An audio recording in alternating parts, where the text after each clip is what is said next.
Hello everyone, welcome to our channel Education Hotspot. So this is the next part in the series of MCQ practice for your 70th BPSC optional. पिछले part में हम लोगों ने 5 MCQ cover करे थे and आज हम लोग 5 MCQ और कवर करेंगे। पैटर्न आप सबको पता है, अगर आप एग्जाम देने वाले हैं तो क्वालिफाइंग नेचर का पेपर कर दिया गया है अब ये, और आपका MCQ बेसिस पे चीज़ें रहती हैं यहाँ पे, तो उसके लिए भी आपको बेसिक चीज़ें पता होना, नॉलेज होना एंड MCQ की प्रैक्टिस होना more over is very very important.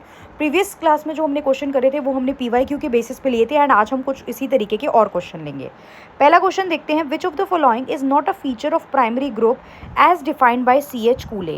CH Cooley के अकॉर्डिंग, CH कूले जो है उनके अकॉर्डिंग आपकी प्राथमिक समूह की इनमें से कौन सी विशेषता नहीं है।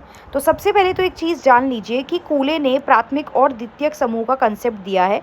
या आप अगर इस तरीके से क्वेश्चन पूछता है प्राथमिक एंड द्वितीयक समूह की अवधारणा किसने दी, तो वहाँ पे आंसर हो जाएगा CH कूले।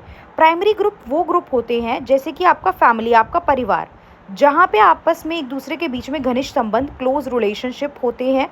छोटा होता है, बहुत बड़ा नहीं होता, ऐसा नहीं है कि पूरी सोसाइटी उसमें आ रही है। फैमिली, फ्रेंड्स, ये सब क्लोज रिलेशन जो होते हैं तो कंपैरेटिवली स्मॉल होता है। आपस में आप लोग क्लोज रिलेशनशिप शेयर करते हो और लॉन्ग टर्म चलता है। ये चीज़ों में फैमिली तो है, लॉन्ग टर्म साथ देने वाली चीज़ है ना, तो लॉन्ग टर्म यहाँ पे चलता है। यहाँ पे आप परिवार में अनौपचारिक तरीके से, राइट, आप यहाँ पे परिवार में अनौपचारिक तरीके से, इनफॉर्मल तरीके से आपस में एक दूसरे से डील करते हो।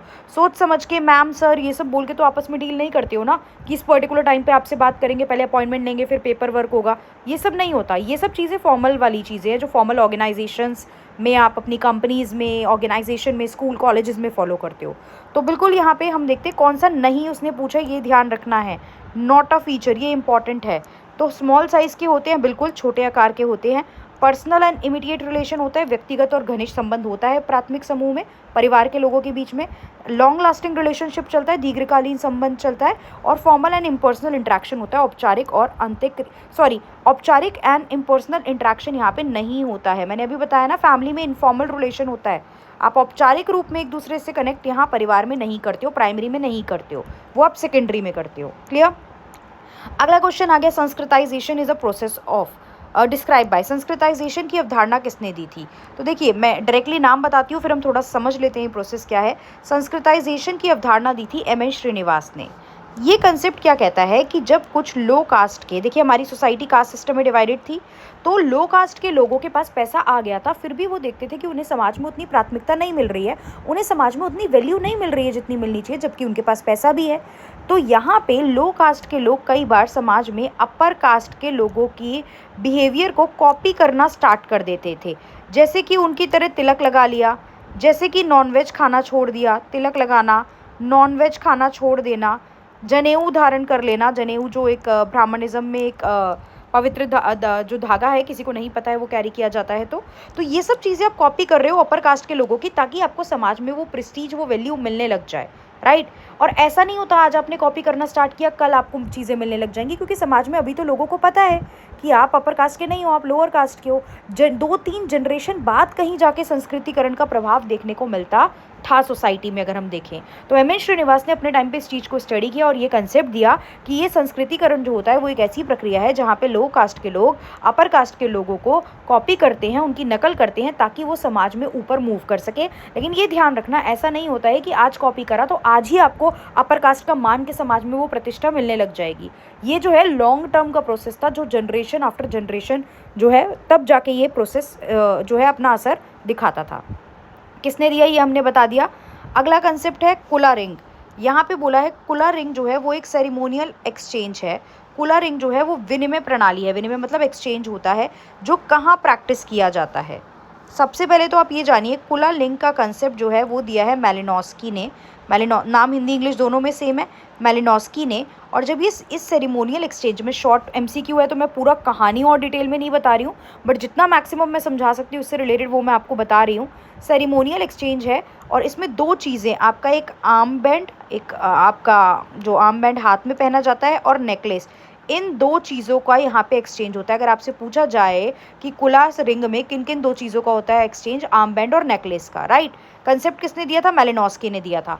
अगर आप चाहते हो इस तरीके के इंपॉर्टेंट टॉपिक में डिटेल में भी समझाऊँ तो आप मुझे कमेंट कर सकते हो। अगर मुझे लगेगा काफ़ी सारे स्टूडेंट इस सीरीज़ से जुड़ गए हैं और उनको एक्चुअली में ज़रूरत है कि हम इनको डिटेल में कंसेप्ट को समझें, तो मैं इंपॉर्टेंट टॉपिक के बेसिस पे आपको बहुत सारे टॉपिक्स जो है इस तरीके के वो समझा दूँगी। वहाँ थोड़ा हम और डिटेल में इन टॉपिक्स को समझ लेंगे, राइट। तो ये कंसेप्ट जो है ये कहाँ पे उन्होंने स्टडी करा था, जब वो ट्रॉब्रियन आइलैंड की स्टडी कर रहे थे, वहाँ पे उन्होंने देखा था कि इस तरीके का कोई एक्सचेंज जो है वो एग्जिस्ट करता है। अगला क्वेश्चन देखते हैं, कल्चरल लैग का कंसेप्ट क्या कहता है। कल्चरल लैग क्या होता है, सांस्कृतिक अंतराल क्या होता है। देखिए सांस्कृतिक अंतराल का कंसेप्ट जो है वो आंसर अभी हम देखने से पहले समझते हैं होता क्या है। कल्चरल लैग होता है जब आपका मटेरियल कल्चर तेज़ी से आगे भाग रहा हो नॉन मटेरियल कल्चर से। मटेरियल कल्चर मतलब आपकी जो भौतिकवाद वाली चीज़ें हैं, भौतिकवाद में यहाँ पे क्या है कि आपकी टेक्नोलॉजी जो है ना वो बहुत तेज़ी से आगे बढ़ रही है और सोसाइटी उतनी तेज़ी से आगे नहीं अडेप्ट कर पा रही है। टेक्नोलॉजिकल डेवलपमेंट बहुत तेज़ी से हो रहा है, तकनीकी विकास बहुत तेज़ी से हो रहा है, लेकिन सोसाइटी उस चीज़ में उतना अडेप्ट नहीं कर पा रही है। एक बेस्ट एग्जांपल लेते हैं कि आज की डेट में डिजिटल पेमेंट, यूपीआई ये सब आ गया, फिर भी कई बार हम लोगों के पेरेंट्स या ग्रैंड पेरेंट्स जो हैं they are very much comfortable in like cash carry करने में। उनको लगता है कि ये सेफ़ है, ऑनलाइन चीज़ें उतनी सेफ्टी नहीं है, कैश कैरी करना इज़ ओके फॉर अस। तो वो टेक्नोलॉजी तो तेज़ी से बढ़ रही है, लेकिन सोसाइटी के बहुत सारे लोग अभी उस टेक्नोलॉजी की पेस में, उस स्पीड में नहीं आ पाए हैं। तो ये एक सोसाइटी में गैप क्रिएट करता है, एक अंतराल क्रिएट करता है, और इस अंतराल को ही हम लोग सांस्कृतिक अंतराल और कल्चरल गैप कहते हैं। और ये जो अवधारणा थी ये दी है विलियम एफ ऑगबर्न ने। इन्होंने हमसे कंसेप्ट नहीं पूछा क्या है, मैंने आपको समझा दिया है, बट यहाँ पे बस ये पूछा है कि ये कंसेप्ट दिया किसने है। अगला, एनोमी का कंसेप्ट किसने दिया। देखिए एनोमी को अगर हम देखें, काम इस पे बहुत सारे लोगों ने भी करा है, बट एनोमी का मतलब होता है नॉर्मलेसनेस। ऐसी अवस्था जब चीज़ें नॉर्मल नहीं है, जब आपकी सोसाइटी में जो नॉर्मल नॉर्म्स होते हैं ना वो फॉलो नहीं किए जा रहे हैं, आपकी सोसाइटी में जो मानदंड विकसित किए गए हैं वो फॉलो नहीं किए जा रहे हैं। तो कई बार सोसाइटी में कुछ एक्सट्रीम सिचुएशन चलती है। फॉर एग्जांपल मेरी सोसाइटी, मेरे पर्टिकुलर एरिया में फ्लड आ जाए, सूखा पड़ जाए, कोविड-19 या वॉर छिड़ जाए इंटरनेशनल लेवल पे। कोविड-19 पेंडेमिक आया था, तब क्या सारी चीज़ें जैसी थी वैसी चल रही थी? क्या स्टूडेंट स्कूल जा रहे थे? क्या ऑफिस ओपन हो रहे थे? नहीं, आप वर्क फ्रॉम होम का कल्चर आ गया था, घर से क्लासेस लग रही हैं, तो काफ़ी चीज़ें नॉर्मल से हट के चेंज हुई।